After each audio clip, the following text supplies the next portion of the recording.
Argentina vivió un resultado inesperado en las elecciones primarias. Javier Milei, un economista antisistema, fue el ganador en la contienda para definir los candidatos a las presidenciales de octubre, algo que ninguna encuesta pudo vaticinar. Somos los únicos que queremos un verdadero cambio.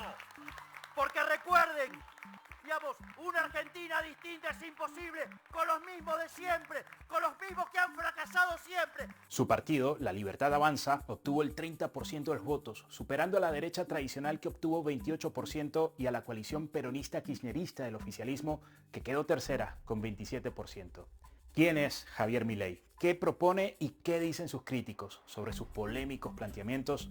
Te lo contamos en este video. Los argentinos han sacudido en las urnas a las fuerzas políticas tradicionales. Un país acostumbrado a la división entre peronistas y antiperonistas contempla ahora cómo aparece con fuerza un tercer protagonista en el escenario político. El ultraderechista Javier Milei ha sido la gran sorpresa de estas elecciones primarias. Su discurso contra la clase política ha calado entre los más jóvenes y también entre los enojados con la grave situación económica. Javier Milei. Con el 30,1% de los votos, el economista ultraliberal que se declara en contra del aborto y considera el cambio climático una farsa de la izquierda, se ha convertido en el candidato con más apoyo en estos comicios. En Argentina, el economista libertario de ultraderecha Javier Milei, aspirante del Frente La Libertad Avanza, dio la sorpresa y fue el candidato más votado con más del 30% de los votos en las elecciones primarias de este domingo. Milei ha logrado más del 30% de los sufragios. Daremos fin al kirchnerismo y a toda la casta política que hunde al país, ha dicho en sus primeras palabras tras la victoria que ni él mismo esperaba tan abultada. Su partido, La Libertad Avanza, logra colocarse en primer lugar. La exministra de Seguridad de la Nación, Patricia Bullrich, obtiene el 17% de los votos y, sumados al del resto de miembros de su coalición Juntos por el Cambio, queda en segundo lugar con el 28,3%. Y conseguimos superar a las dos expresiones de la grieta, que son el kirchnerismo y Cambiemos. El peronismo ha hecho su peor elección en años, queda en tercer lugar. Y el actual ministro de Economía, Sergio Massa, ha prometido dar la pelea para ganar las presidenciales. Arrancan 2 meses de vértigo. Este ha sido el primer paso, que además de perfilar los candidatos presidenciales, sirve como una gran encuesta. La batalla final será el 22 de octubre, que no está definida todavía y podría haber una segunda vuelta.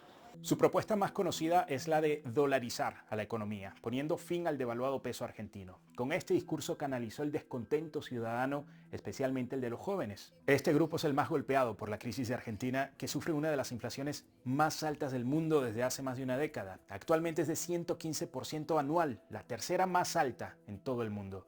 También propone cerrar el Banco Central, reducir drásticamente el gasto público y los impuestos y privatizar las empresas estatales. Hay otros planteamientos más polémicos. Durante su campaña sugirió que permitiría la libre venta de armas de fuego y también ha salido a defender la venta de órganos humanos, pues dice que la primera propiedad de una persona es su cuerpo.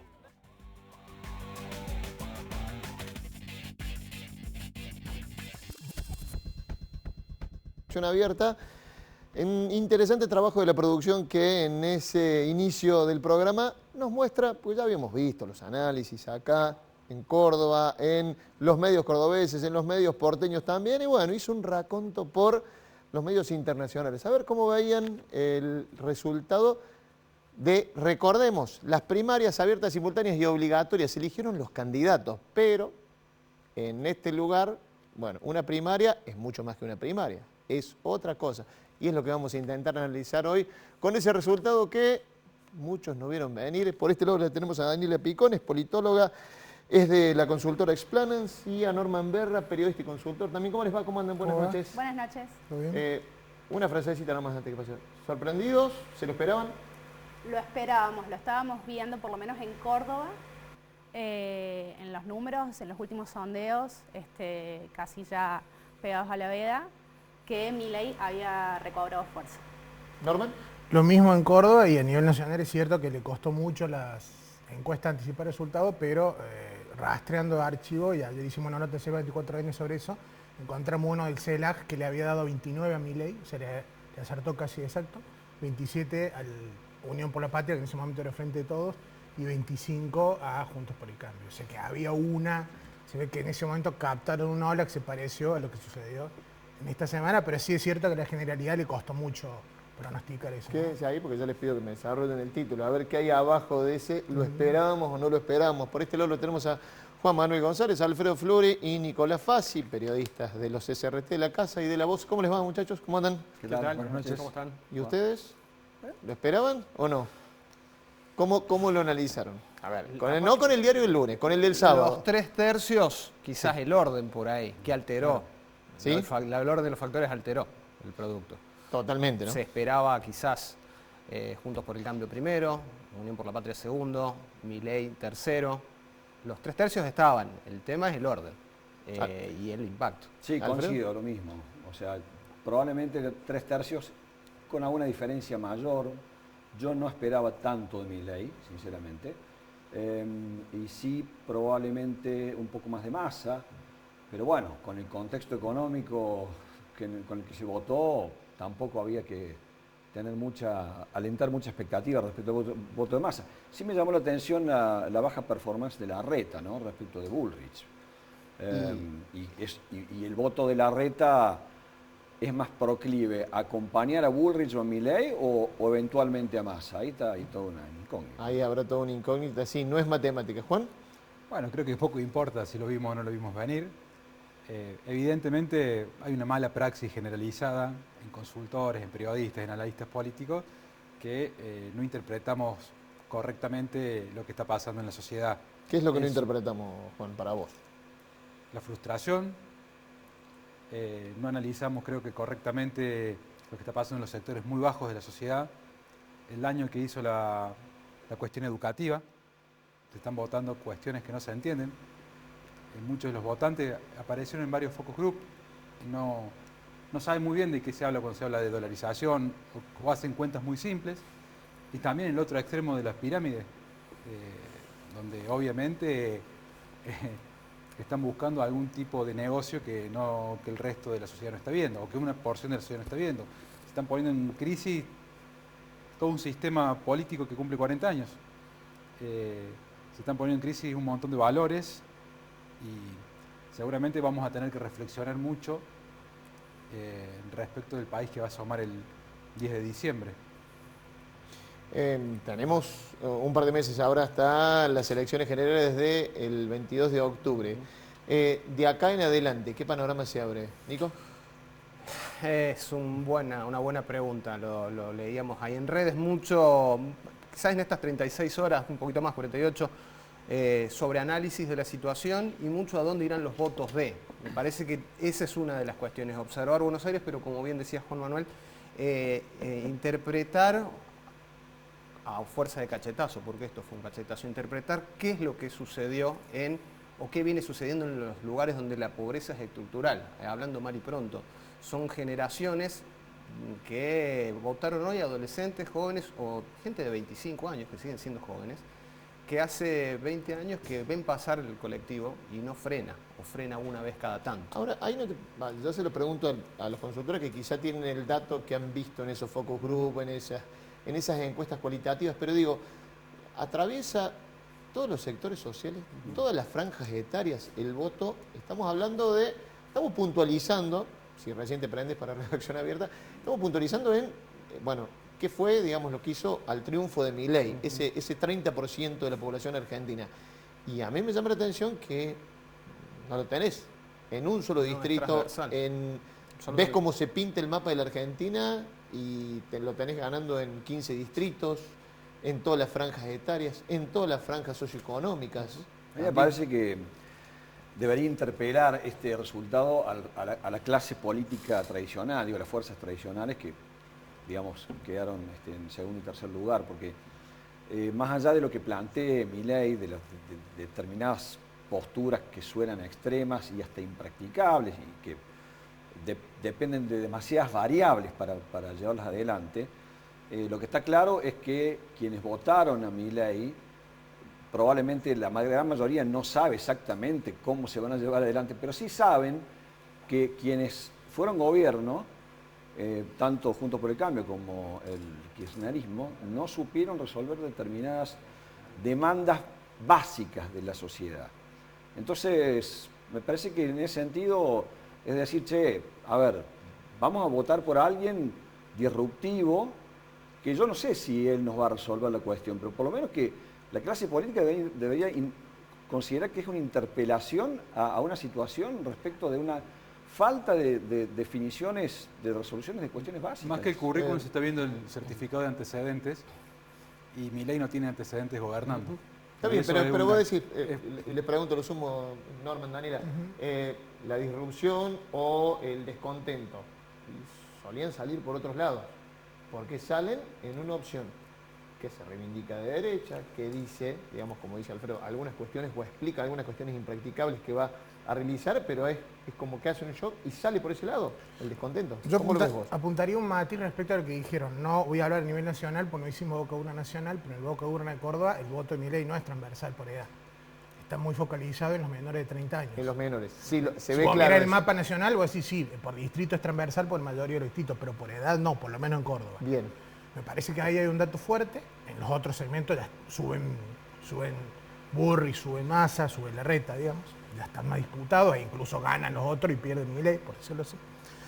Me parece que hay un voto fuertemente emocional que no está votando una ideología concreta, que por otro lado coincido con Juan ahí, que tampoco tienen claro qué significa dolarizar, qué significa despenalizar o vuelvo a penalizar algo que ya está despenalizado, digamos, no creo que entre en ese nivel de sofisticación de análisis, y es básicamente votar a un emergente que está tan enojado como ellos porque expresa eso en la gestualidad, entonces se identifican con esa crispación, digamos, que tiene en su figura cada vez que se expresa y votaron eso como una señal política. No estoy tan seguro de si el desafío que se le plantea ahora a Milei, si se aplica el teorema Baglini o no, o sea, si se va a tener que moderar ahora que tiene una relativa chance de ser presidente o va a mantener esa impronta disruptiva, ¿no? ¿Vos coincidís, Daniela? O puede haber en ese componente también gente que lo votó porque coincide con las propuestas. Para seguir matizando, diría que además entre los varones el voto de Milei es más fuerte que entre las mujeres jóvenes. Se nota mucho. Sí, hay una diferencia significativa a nivel estadístico en ese rango que plantea mi colega. Seguimos hablando, por lo menos en Córdoba, de varones y mujeres jóvenes. Sí. Sí. Si bien es cierto que fue creciendo a medida que se fue nacionalizando el debate en otros rangos etarios, el rango que solo conoce, digamos, que se ha sumado a votar este año, digamos, que solo conoce al kirchnerismo y a Juntos por el Cambio, tiene mucho más intención de voto para Milei, y sobre todo los varones jóvenes. Creo que si bien Milei es de ultraderecha y tiene características que podemos seguir asignándole ideológicas, lo que tiene sobre todo es un discurso anticasta, que tiene que ver un poco con lo que se decía previamente en relación a que la clase política ya ha gobernado, lo que se conoce ha gobernado, tanto Juntos por el Cambio, el Frente de Todos o Unión por la Patria, y no han logrado satisfacer las necesidades de esta población. Inclusive de esta población joven que aspira a un consumo al que no llega con los problemas de inflación, que ve a sus padres también en esa situación. ¿Se puede desglosar un poco el concepto de ese anticasta? Porque por ahí uno lo ve, digamos, apuntado los cañones hacia la política y no, por ejemplo, a los magistrados judiciales o a otro tipo de las personas que componen eso que uno podría definir como casta. Voy a seguir sumando opiniones a esta mesa que tenemos. Ya vuelvo a dar la vuelta porque se han quedado con ganas de hablar muchos, pero la sumo a Paola Suban, politóloga, directora de investigación de Suban Córdoba. Paola, ¿cómo estás? Buenas noches. Gracias por sumarte a Redacción Abierta. ¿Qué tal? ¿Cómo están? Buenas noches. Un saludo a los colegas ahí, Norman y Daniela. Bueno, vos... Los estaba escuchando. ¿Cómo lo analizas, si querés? ¿Por lo que pasó o por lo que viene? ¿Por donde quieres empezar? Bueno, lo que pasó, la verdad es que es un fenómeno que lo venimos viendo por lo menos desde hace un año, ¿no? Este crecimiento sostenido de Milei. ¿Cuáles son las explicaciones? Como siempre, es multicausal. Me parece que Milei tiene un componente que ha logrado consolidar como núcleo duro de su espacio político, que puede estar muy de acuerdo con su planteo ideológico, pero que también ha logrado conquistar con sus modos, con su estética, con su histrionismo, con su forma de expresarse, que a algunos nos puede parecer agresiva, pero a otros los interpreta o los representa en su enojo y en su frustración con la política tradicional. Es real lo que decía Daniela, interpela mucho más a los varones que a las mujeres, sobre todo en las juventudes, pero la verdad es que Milei se ha vuelto un fenómeno muy transversal en la sociedad argentina, tanto en la cuestión de nivel educativo como nivel de ingresos. Si bien tiene, como decían ellos, bien votantes más jóvenes, pero hemos visto que se ha vuelto muy transversal, y además de transversal en lo socioeconómico y en lo sociodemográfico, también en lo geográfico, ¿no? Bueno, déjame que te haga una consultita en eso. Más extendido a todo el país. Sí, Paola. perdón. Sí, justamente, quería hacerte una consulta con eso. ¿Cuándo dejó de ser eso que quizá muchos, o por lo menos me hago cargo de lo que pensaba yo, veíamos como un fenómeno porteño y pasó a ser un fenómeno nacional? ¿Cuándo ves el paso de una cosa a la otra? Bueno, hay un crecimiento muy sostenido de Milei desde las elecciones legislativas de 2021 hasta acá. Un crecimiento en su imagen, un crecimiento en su intención de voto. Tuvo un traspié, creo, si mal no recuerdo, abril del año pasado, quizás los colegas me ayuden con las fechas, cuando Milei empezó a hablar sobre la libre portación de armas, sobre la venta de órganos o la venta de bebés, etcétera. Digo, se metió con temas con los que los argentinos y argentinas habíamos llegado a ciertos consensos que pegaron mal en términos de opinión pública, y entonces empezó a bajar su consideración positiva. Hasta ese momento tenía una imagen positiva más alta que la negativa, y a partir de ahí eso se invirtió. Pero así como se invierte esa imagen positiva, de ninguna manera deja de crecer en intención de voto.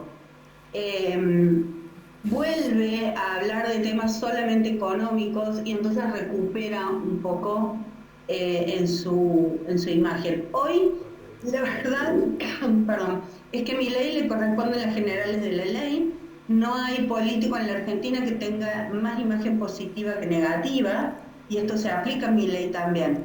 Pero su intención de voto no dejó de crecer desde las legislativas del 2021 hasta ahora. Paula, muchísimas gracias por este contacto y por sumarte a la mesa de redacción abierta. Gracias a ustedes. Buenas noches. Le mando un abrazo grande. Paula Suban, directora de investigación de Suban Córdoba. Les muestro algo, una de las interpretaciones que hace el propio candidato de lo que es el voto bronca. Y ustedes me dicen, a ver cómo lo analizan.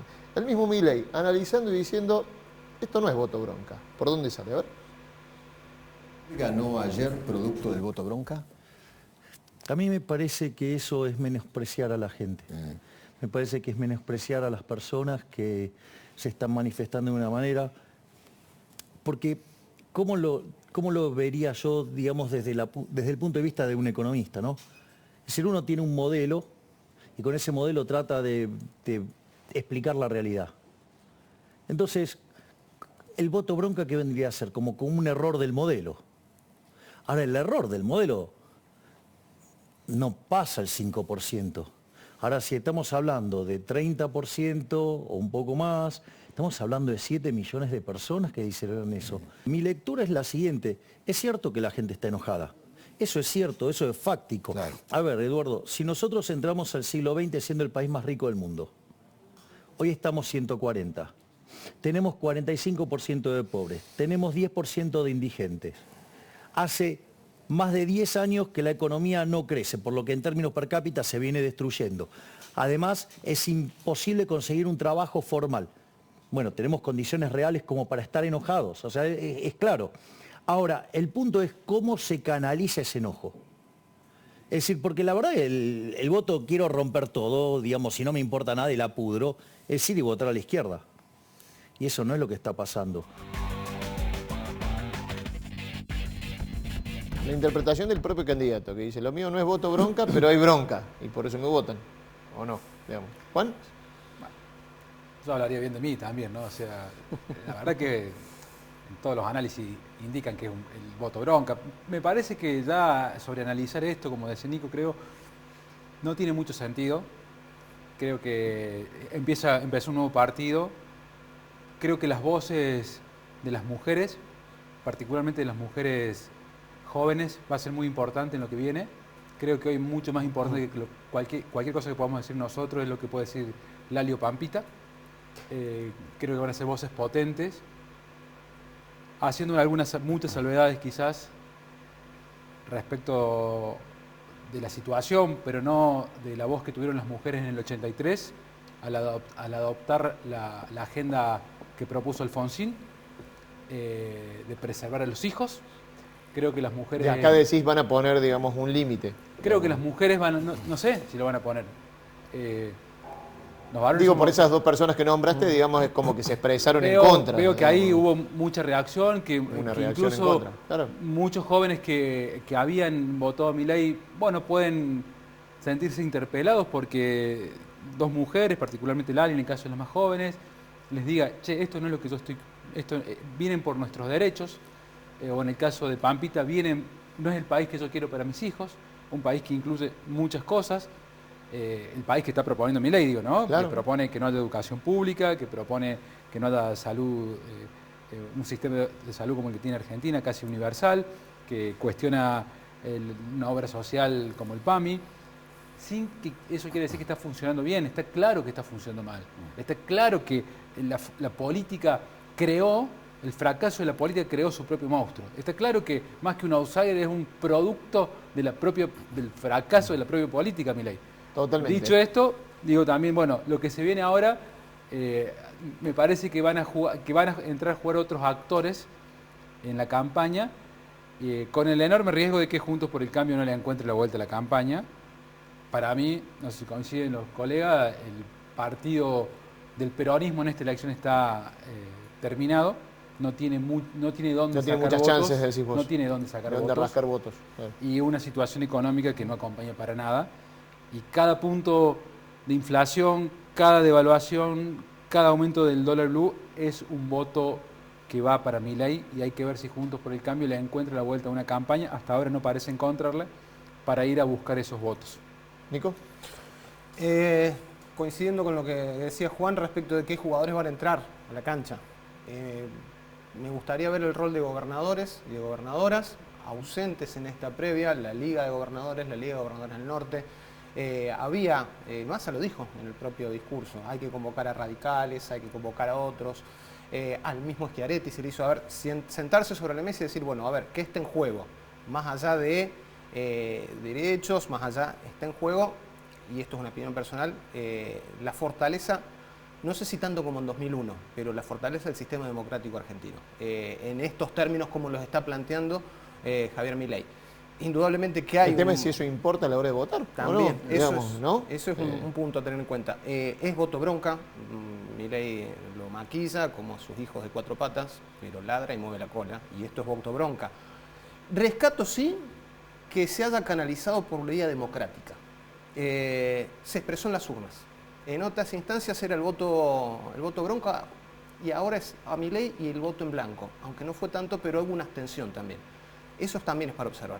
Pero no fue por otro... mucho de lo que fue Milei, vos decís, hubiera ido al voto en blanco. Yo coincido en 2001, estaba chequeando recién las legislativas de 2000, donde De la Rúa dijo hay una justa paridad de fuerzas. Bueno, fue voto bronca. Acá se votó muchas veces al Mono Silvio, votos en blanco, pero el Mono Silvio cuando fue gobierno y no fue democrático. Me parece que si hay algo que rescatarle es que se ha ido por la voluntad popular. Después los análisis, sobreanálisis, hay 60 días para hacerlo. Pero también es, para ir cerrando, el rol de gobernadores. Me parece que los dirigentes intermedios me parece que va a ser fundamental.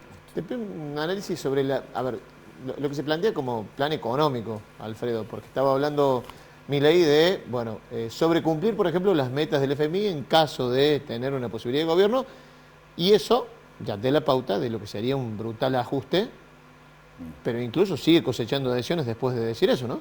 Sí, el plan motosierra que le llama él, ¿no? Hay un viral de Milei con un afiche donde están pegados todos los ministerios y va arrancando cada uno y tirándolos con desdén al piso, ¿no? Sí, va a ser un ajuste fuerte con empleos públicos en la calle, eso él lo dice sin tapujos. Y me parece que, en esta instancia de la democracia en estos años, estos últimos meses, donde ha aprendido mucho el discurso duro, de mano dura, de derecha, respecto del tema de seguridad. Hay gente que, digamos, no les importa eso. En todo caso, al contrario, consideran que debería haber un saneamiento del Estado y menos empleos públicos, a los que en algún momento, como a los municipales de Córdoba, ¿te acuerdas que están muy mal catalogados, digamos, muy mal vistos? El que se postulaba como intendente apuntaba ahí los cañones. Yo creo que hay votantes que no reparan en determinadas cuestiones y en todo caso apuestan por una propuesta, digamos, que sin saber a ciencia cierta si se va a poder llevar adelante. Caso concreto la dolarización, porque es un plan muy complejo. Es una apuesta, digamos, una apuesta a sabiendas de lo que hubo o no funcionó.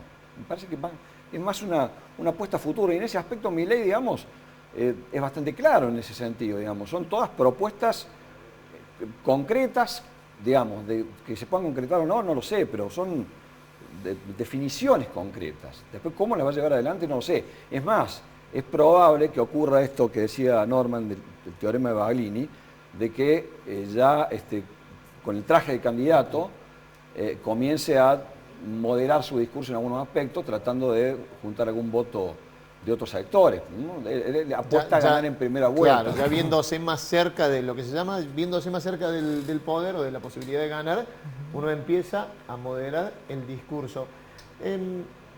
Párrafo aparte para pedirles a los dos que me digan por qué han cambiado tanto las campañas tradicionales. El mapa se pintó de violeta y, por ejemplo, decían la cosecha de votos de Milei en Córdoba, que me parece un capítulo aparte, y también las palabras del gobernador de Córdoba me parecen para analizar porque intentó salir rápido o airoso de un segundo lugar de una derrota diciendo la bronca es contra el gobierno nacional y yo le gané a las dos fuerzas de la grieta, digamos. Un discurso me parece una simplificación bastante grande.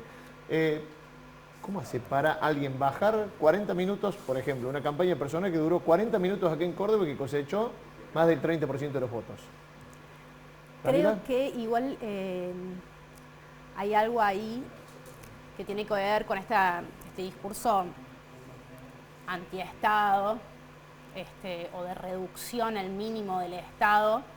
Se lo piensa como el Estado nacional, como el Ejecutivo nacional, y que a nivel territorial, lo decía Paola, lo decían mis compañeros recién, sucede que ese Estado parece estar bastante concentrado en el AMBA. Claro. Entonces hay un descontento generalizado también a nivel federal con respecto a las coaliciones tradicionales. Está bien, pero el cordobés podía tranquilamente decir, che, estoy descontento con la República del AMBA, como se le dice acá, voy y le pongo el voto a mi candidato local. A mi candidato local. Sí, seguramente, un poco lo que decía Paola Subán, las formas también de Milei, que se enoja como uno se enoja en su casa y Juan Schiaretti no, es más moderado en ese sentido, puedan haberle dado cierto impulso a la identificación de los votantes con este candidato. Además, vemos que han ganado también Juntos por el Cambio las opciones más extremas que vienen a representar eso. Patricia Bullrich también es un caso de eso, claro. Y el centro o la moderación de Juntos por el Cambio, como puede ser Larreta, una cosecha bajísima. Eso sí, quizás era más inesperado, esa cosecha bajísima. Creo que esa sería una explicación respecto a por qué Milei saca más votos que Juan Schiaretti, que era el candidato federal. Y también creo que eso se refleja en la baja cosecha de votos que saca Milei en la propia Ciudad Autónoma de Buenos Aires y claro. Provincia de Buenos Aires, a donde el Estado Nacional está mucho más presente. Y donde había sido un fenómeno en el año 2021 también, sí. ¿No, Norman? Yo, para no caer en el exceso de sobrediagnóstico que decían ahí, miraría un poco más prospectivamente. A ver. Vos ahora tenés 750.000 electores que votaron lista, que se quedaron afuera, porque pasó en el filtro 1,5%, que la paso a decir que para competir en octubre, ahí tenés una cantera donde van a ir a pescar votos, todos, pero bueno, nos interesan los tres principales. Tenés un poco más de 1 millón de votos en blanco, que pueden volver a votar en blanco, pueden abstenerse o pueden, dado la correlación de fuerzas, optar por alguno de los tres. Y tenés 10 millones de electores que se quedaron en su casa. Obviamente esos 10 millones no van a ir a votar. Pero generalmente entre la primaria y la general tenés una suba de entre 5 y 10 puntos. Si tenemos 10 puntos de electores que se suman, son 3 millones de electores. O sea que tenés 3 millones más 700.000, más 1 millón, tenés casi 5 millones de electores. Esa redistribución te da vuelta toda la correlación que vos tenés ahora.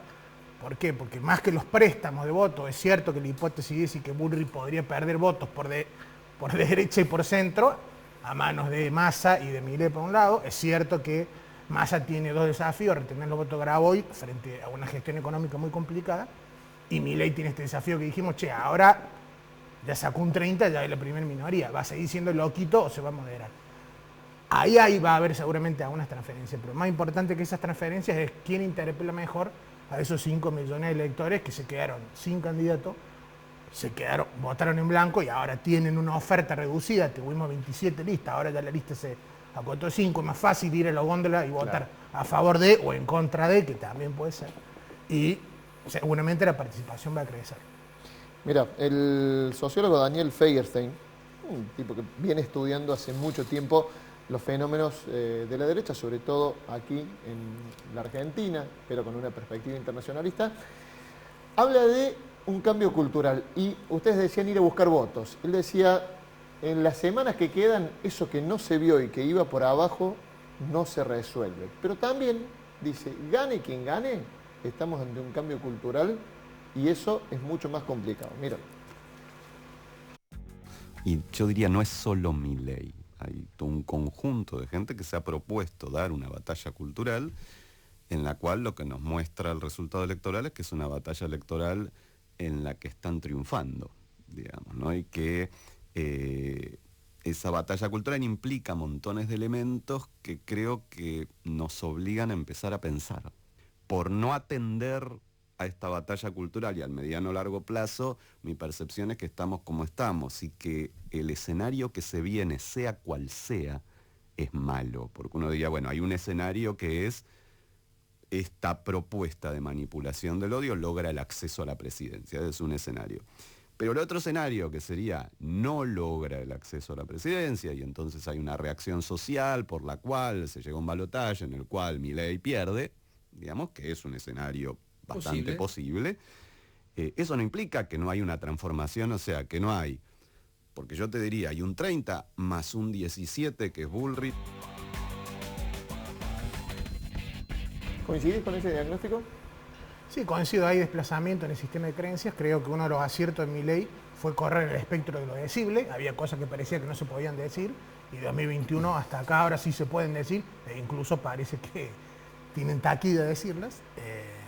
Hay, no diría una derechización generalizada, pero sí hay un fenómeno post-pandemia que no es solamente argentina, es regional e incluso casi te diría global o por lo menos occidental. Sin duda hay un espíritu de época donde la figura de él sintoniza mejor. Y me parece que ahí está un poco el debate que se viene ahora. Vamos a tener un debate presidencial donde probablemente ya ahí se pongan en juego un poco más los argumentos. Habrá que después, por supuesto, cuánta gente ve el debate, a cuánta gente le cambia la intención de voto o no. Son análisis que es muy prematuro hacerlos. Daniela, me quedan pocos minutitos, pero les voy dando la palabra. Sí, coincido. Creo que va a haber una fuerte moderación de los tres candidatos, que Milei no va a volver a los temas que son polémicos, que Massa va a tener que ir más al centro y dejar de estar pensando en cómo cuidar el voto kirchnerista y el de Grabois, porque con eso claramente no le alcanza. Y Patricia Bullrich también se va a ver obligada a retener el voto de Larreta, por lo cual en algún punto va a tener que moderar alguna de sus opiniones. Así como al final de la campaña Larreta vio que se tenía que radicalizar un poco, bueno, Bullrich ahora al final de la campaña vio que tenía que moderarse un poco y van a ir a buscar los votos ahí, que va a ser un desafío para Schiaretti también, ¿no? Porque esos son los votos que también están yendo a buscar. Nos quedaría otro programa para analizar lo que es el desafío, la elección Córdoba, que me parece que es otro capítulo, pero digo, hablaba Feinstein, voy a ese punto, digamos, del tema del cambio cultural. ¿Les parece que viene por ese lado, un cambio cultural, o salió a la superficie algo que estaba? Pero ¿por qué seríamos distintos a los brasileros, ingleses, italianos, estadounidenses, digo, todos países que votaron candidatos, hablemos de El Salvador, candidatos con propuestas de extrema derecha? Extrema derecha. Recordemos que el Brexit es también un producto de un postulado libertario, si se quiere, en Gran Bretaña. Digo, es un clima de época, hay mucho de eso. ¿Por qué seríamos mejores que eso? No, ni mejores ni peores, digamos. Estoy hablando de un cambio cultural, ¿no? No me queda más tiempo, gente. Les agradezco a los 5 que tratemos de entender un poco qué es lo que puede llegar a venir después de este domingo de primarias abiertas, simultáneas y obligatorias. Nos vamos a la primera pausa y en el segundo bloque seguimos con algo de música. Se viene un evento muy, muy lindo en Córdoba y que tiene que ver con las orquestas barriales. Ya venimos.